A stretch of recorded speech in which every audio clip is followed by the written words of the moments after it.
그런데 오늘 본문을 보게 되면 우리 예수님께서 이른 아침 갈릴리 바다 일명 게네사렛 호숫가를 찾으셨습니다. 이른 아침 게네사렛 호숫가는 정말 아름다웠습니다. 성지순례를 가보신 분은 아시겠지만 지금도 게네사렛 호숫가는 정말 아름답고 평화롭습니다. 갈매기들은 하늘을 평화롭게 날고 있었고 수정같이 맑은 갈릴리 호수는 자신의 청순함을 자랑이라도 하듯 출렁거리고 있었습니다. 그런데 이렇게 아름답고 평화로운 게네사렛 호숫가에서 예수님이 무리들에게 하나님의 말씀을 가르치고 계셨습니다. 자, 우리 1절의 말씀을 함께 읽겠습니다. 다 같이요. 무리가 몰려와서 하나님의 말씀을 들을새 예수는 게네사렛 호숫가에 서서. 그런데 점점 시간이 지나자 많은 사람들이 예수님 주변에 몰려들기 시작을 했습니다. 예수님에 대하여 소문을 들었던 많은 사람들이 예수님께로 나오기 시작한 것입니다. 그런데 얼마나 많은 사람이 몰려와 예수님의 주변을 에워싸는지 하나님의 말씀을 제대로 전하기가 어려웠습니다. 그러면 왜 그 많은 사람들이 예수님께로 몰려왔을까요? 왜 이른 아침에 그 많은 사람들은 예수님을 향하여 나왔을까요? 여러분, 이유가 있지 않겠어요? 자, 우리 1절 상반절에 보게 되면 이렇게 되어 있네요. 다 같이요. 무리가 몰려와서 하나님의 말씀을 들을새. 그들은 하나님의 말씀을 듣기 위하여 예수님께로 나왔다는 것입니다. 이렇게 이른 아침부터 하나님의 말씀을 듣기 위하여 예수님에게로 몰려든 것을 보게 되면 정말 그 많은 무리들은 하나님의 말씀에 굶주려 있었습니다. 그들은 결코 동원된 사람들이 아니었습니다. 누군가의 강요에 의해서 모여든 사람도 아니었습니다. 그들은 오직 하나님의 말씀을 듣고자 예수님께로 나왔던 것입니다. 저는 우리 성도들이 이렇게 하나님의 말씀을 사모하는 성도들이 될 수 있기를 소망합니다. 왜냐하면 하나님의 말씀만이 내 영혼의 양식이 될 뿐만 아니라 하나님의 말씀을 들음으로 인해서 우리의 믿음이 자라기 때문이죠. 그래서 바울은 로마서 10장 17절에서 이렇게 말합니다. 다 같이 읽겠습니다. 믿음은 들음에서 나며 들음은 그리스도의 말씀으로 말미암았느니라. 이 많은 무리들은요, 한 인간 예수의 말을 듣기 위해서 나온 것이 아니라 예수의 입에서 선포되는 하나님의 말씀을 듣기 위해서 예수님께로 나온 것입니다. 우리 역시 마찬가지죠. 여러분, 우리도 마찬가지잖아요. 주의 종의 입에서 나오는 사람의 말이 아닌 그 하나님의 말씀을 듣기 위해서 우리가 여기 이 자리에 앉아 있는 것 아니겠습니까? 데살로니가 교회 성도들이 바로 그러했습니다. 우리가 이 말씀을 자주 묵상하게 되는데요. 데살로니가서 2장 13절의 말씀을 읽겠습니다. 다 같이요. 하나님의 말씀을 받을 때에 사람의 말로 받지 아니하고 하나님의 말씀으로 받음이니 진실로 그러하도다. 이 말씀이 또한 너희 믿는 자 가운데서 역사하느니라. 여러분, 이 사실이 참 중요합니다.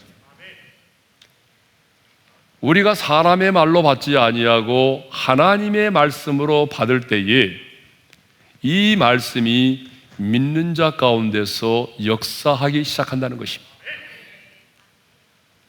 사람의 말로 받으면 가만은 받을지 몰라도 그 말씀이 우리 안에 살아 역사하지 않습니다.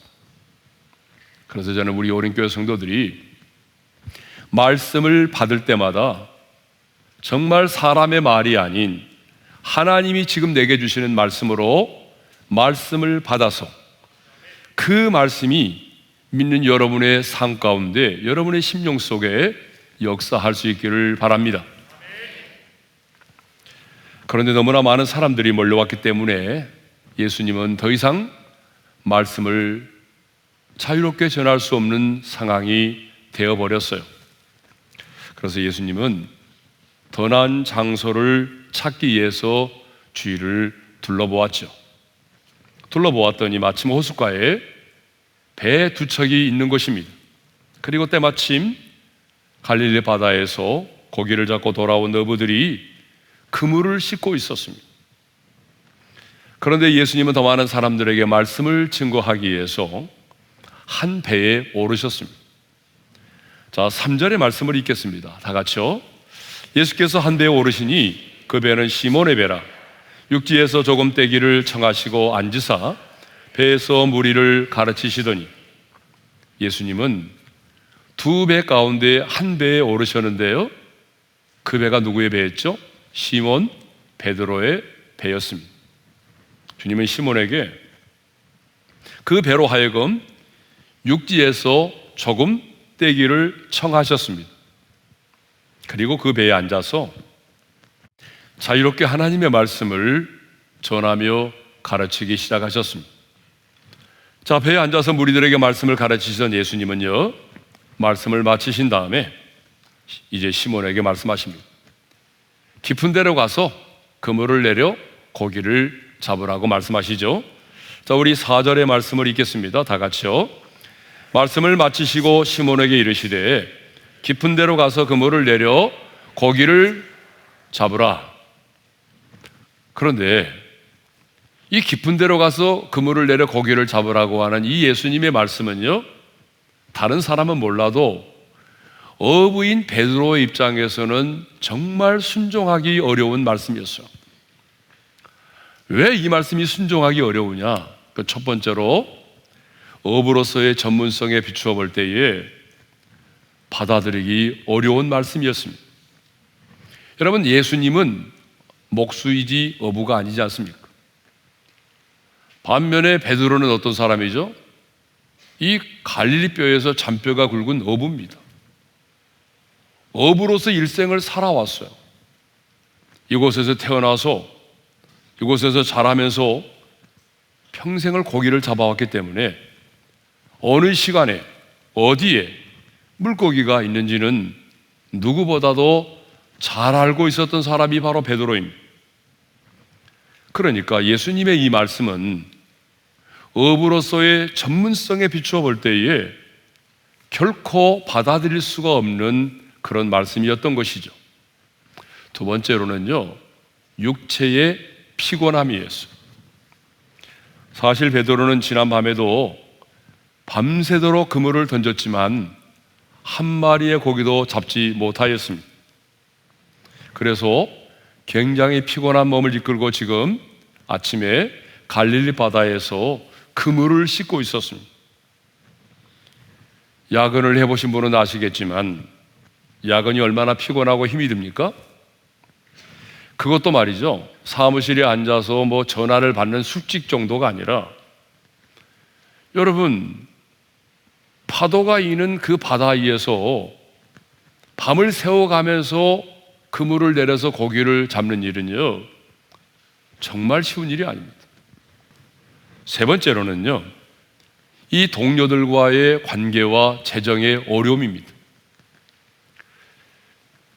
깊은 데로 내려가서 그물을 내려서 고기를 잡는 일은요, 나 홀로 혼자 할 수 있는 일이 아니에요. 낚시야 내가 혼자 할 수 있죠. 그렇지만 지금 낚시하라고 말씀한 게 아니잖아요. 깊은 데로 가서 그물을 내려서 고기를 잡으라는 거잖아요. 이거 나 홀로 할 수가 없어요. 누가 필요하죠? 동료가 필요해요. 그런데 그 아침에 누군가의 동료들을 모아가지고 다시 배를 타고 나간다는 것, 여러분 쉽지 않습니다. 또한 현실적으로 보게 되면 물질적인 손해를 감수해야만 하는 거죠. 누군가를 설득해서 데리고 나가려고 하면 여러분 임금을 줘야 되는 거 아니겠습니까? 여러분 누군가를 데리고 나가면 임금을 줘야죠. 누가 공짜로 해주겠어요? 그런데 나가서 고기를 많이 잡으면 문제가 없겠지만 어젯밤처럼 또다시 허탕을 친다면, 어젯밤처럼 한 마리의 고기도 잡지 못한다면 여러분 그 많은 물질적인 손해는 감수를 해야 되는 거예요. 자, 이렇게 어부의 전문성으로 보나 일반 상식으로 보나 육체적인 피곤함으로 보나 동료들과의 관계로 보나 재정의 그 손실의 경험으로 보나 베드로는요 예수님의 말씀에 순종하기 어려웠습니다. 그렇지만 오늘 본문을 보게 되면 베드로는요 그럼에도 불구하고 이 모든 어려운 상황과 여건을 이겨내고 예수님의 말씀에 순종을 하였습니다. 그러면 베드로가 예수님의 말씀에 순종할 수 있었던 그 한 가지 이유는 뭘까요? 그것은 바로 예수님의 말씀 때문이었다는 것입니다. 자, 우리 5절의 말씀을 읽겠습니다. 다 같이요. 시몬이 대답하여 이르되 선생님, 우리들이 밤이 새도록 수고하였으되 잡은 것이 없지만은 말씀에 의지하여 내가 그물을 내리리이다. 우리 한번 따라서 하겠습니다. 말씀에 의지하여 내가 그물을 내리리이다. 베드로는 말합니다. 선생님, 내가 밤이 새도록 수고하였으되 잡은 것이 없지만은 말씀에 의지하여 내가 그물을 내리겠습니다. 내가 업으로서 내가 가지고 있는 상식과 경험에 비추어 볼 때에 도저히 받아들일 수가 없는 말씀이지만 당신의 말씀에 의지해서 내가 순종하겠습니다. 동료들과의 관계라든지 재정의 어려움이라든지 지금 내가 처해 있는 상황을 보게 되면 결코 순종할 수가 없지만 당신의 말씀 때문에 내가 순종을 하겠습니다. 자, 그러면 베드로는요 어떻게 자신의 모든 것을 내려놓고 그 말씀에 순종할 수 있었을까요? 결론부터 말씀드리면 그가 예수님의 말씀을 들었기 때문입니다. 사실 베드로는요 아직 예수님이 어떤 분이신지를 잘 몰라요. 그래서 예수님이 깊은 데로 가서 그물을 내려 고기를 잡으라 그렇게 말씀하실 때도 뭐라고 표현했어요? 선생님, 예수님을 선생님이라고 불렀어요. 베드로는 지금 자기에게 말씀하신 이 예수님이 어떤 분이신지를 잘 몰라요. 그래서 어떤 학자들은 지금 오늘의 이 본문의 사건이 베드로가 예수님을 처음으로 만난 사건이다라고 주장하는 학자도 있어요. 또 어떤 분은 아니다, 두 번째 만남이다 라고 주장하는 분도 있어요. 그러니까 아직 베드로는 예수님이 누구신지를 잘 모르는 상태예요. 그런데 예수님이 말씀합니다. 깊은 데로 가서 그물을 내려 고기를 잡으라 이렇게 말씀하실 때에 베드로는요 자기가 가지고 있는 모든 것이죠, 자기가 가지고 있는 업으로서의 전문성과 상식과 관계와 재정의 어려움들을 내려놓고 말씀에 의지하여 그물을 내렸어요. 왜 그랬을까요? 그것은 바로 직전에 예수님의 말씀을 들었기 때문이죠. 어쩌면 베드로는요 배의 주인이기 때문에 가장 가까이에서 예수님께서 하시는 하나님의 말씀을 들었을 것이라고 생각합니다. 육체적으로는 심히 피곤했지만 주님의 입에서 나오는 그 하나님의 말씀을 들을 때에 그 말씀이 자신을 사로잡기 시작했어요. 믿음은 들으면서 난다고 하지 않았습니까?